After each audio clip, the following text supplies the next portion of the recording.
अगर आप चाहते हैं कृष कुमार ऑफिशियल को सबसे पहले गाना सुनने के लिए तो लाल बटन को दबा के चैनल को सब्सक्राइब कीजिए और बेल आइकन को दबा।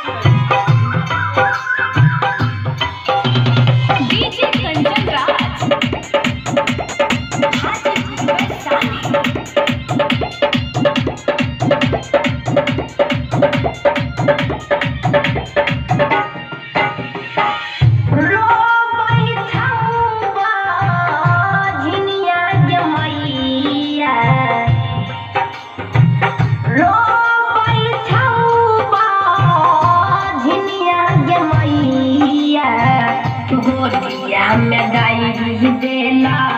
लाना मजमा नाम मिटाई देव झिनिया जमा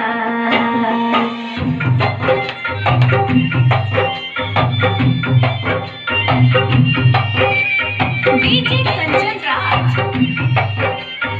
हाजीपुर वैशाली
नहीं ते भूख गे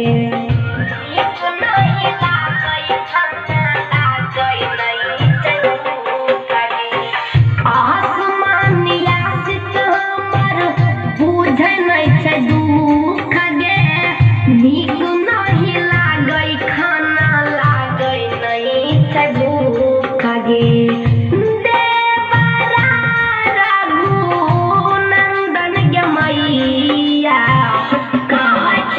हमारा को नाचने जमा